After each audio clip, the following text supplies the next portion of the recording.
Hey guys, welcome back. In this video I'm going to show you how you can do MyWhoosh ramp test. So you must select it from the workout library. Let's go straight into it. So log into your MyWhoosh and go to the workouts. So this is the main page that you see right here, and then this orange one, workouts and videos. So click on that. Then you will find a category labeled with testing.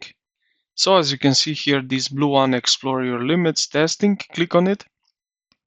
And then right here, you can search for ramp test. So as you can see at the beginning here, you will see ramp test MyWhoosh. Click on this.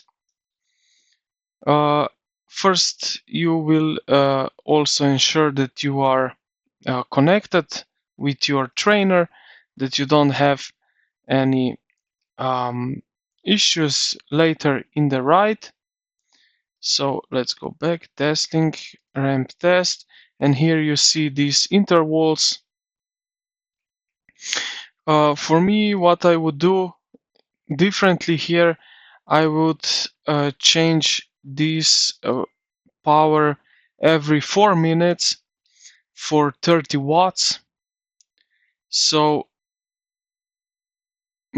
for example, I would go from 140 watts to 170 watts here for 5 minutes or 4 minutes, and then to 200 watts for 5 minutes and 230 watts for 5 minutes and so on.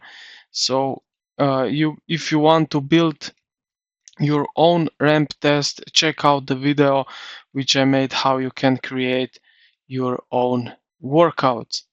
And that's basically it, how you can do a ramp test. Also warm up before you start, at least 10 minutes easy spin to get your legs ready.